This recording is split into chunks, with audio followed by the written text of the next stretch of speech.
ఇక్కడ ఎన్ని పిన్స్ ఉన్నాయి కౌంట్ చేయి.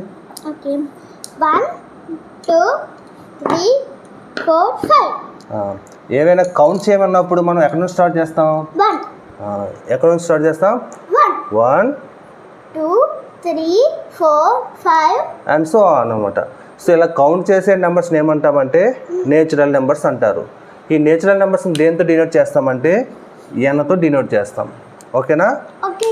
ఇప్పుడు నా చేయిలో చూడు ఎన్ని పెన్సిల్స్ ఉన్నాయి? ఏమున్నాయా అంటే ఎన్ని ఉన్నట్టు? 0. ఇప్పుడు 1 ఇప్పుడు 2 ఇప్పుడు 3 ఇప్పుడు 4 5. సో ఇక్కడ 0 నుంచి స్టార్ట్ చేసాం కదా, ఇట్లాగా 0 నుంచి స్టార్ట్ చేస్తే ఆ నెంబర్స్ని ఏమంటామంటే హోల్ నెంబర్స్ అంటారు. హోల్ నెంబర్స్లో ఏముంటాయి? 0 1 2 3 4 అండ్ సో ఆన్. సో ఈ నెంబర్స్ని ఏమంటామంటే హోల్ నెంబర్స్. హోల్ నెంబర్స్ని దేంతో డినోట్ చేస్తామంటే డబ్ల్యూ. ఎందుకు? హోల్లో డబ్ల్యూ ఫస్ట్ అక్షరం ఉంది కదా. Okay right. ఇప్పుడు ఇక్కడ ఎన్ని పెన్సిల్స్ ఉన్నాయి? 5. ఒకటి తీసుకో. ఇక్కడ ఎన్ని ఉన్నాయి?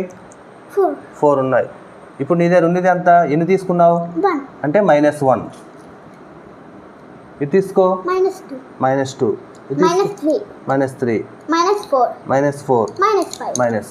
ఇట్లాగా మైనస్ నెంబర్లు, అలాగే ప్లస్ నెంబర్లు, అలాగే 0 ఈ 3 ఉంటే వీటిని ఏమంటారంటే ఇంటీజర్స్ అంటారు. అంటే నెగిటివ్ నెంబర్స్ ఉంటాయి, పాజిటివ్ నెంబర్స్ ఉంటాయి, 0 ఉంటాయి. ఈ 3 ఉంటే దాన్ని ఇంటీజర్స్ అంటారు. ఇంటీజర్స్ని దేంతో డినోట్ చేస్తామంటే జెడ్ అనే అక్షరంతో డినోట్ చేస్తాం. ఎందుకు నాన్న జెడ్తో డినోట్ చేస్తారు? నేషనల్ నెంబర్ ఎంతో డినోట్ చేశారు, హోల్ నెంబర్స్ని డబ్ల్యూతో డినోట్ చేశారు, ఇంటీజర్స్ నెంబర్స్ని ఐతోనే కదా డినోట్ చేయాలి. ఎందుకు జెడ్తో డినోట్ చేస్తారు? Very good question. నేచురల్ నెంబర్స్లో ఫస్ట్ లెటర్ ఎన్ కాబట్టి ఎన్, హోల్ నెంబర్స్లో ఫస్ట్ లెటర్ డబ్ల్యూ కాబట్టి డబ్ల్యూతో డినోట్ చేస్తాం.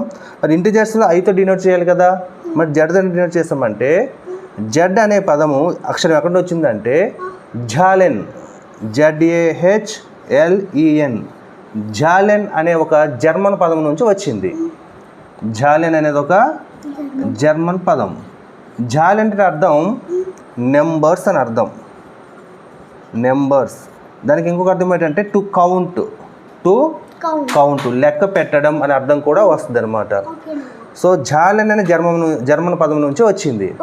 ఈ జర్మన్ పదం నుంచి ఎందుకు వచ్చిందంటే అప్పట్లో ఎక్కువ మంది జర్మన్కి సంబంధించినటువంటి మ్యాథమెటిషియన్ ఉండడం వలన ఆ పదాలను ఎక్కువగా మనం మ్యాథమెటిక్స్లో ఉపయోగిస్తున్నారు కాబట్టి ఈ ఇంటీజర్స్కి జెడ్ అనే అక్షరాన్ని సూచిస్తున్నారు అనమాట. ఓకే, అర్థమైందా? అర్థమైంది నాన్న.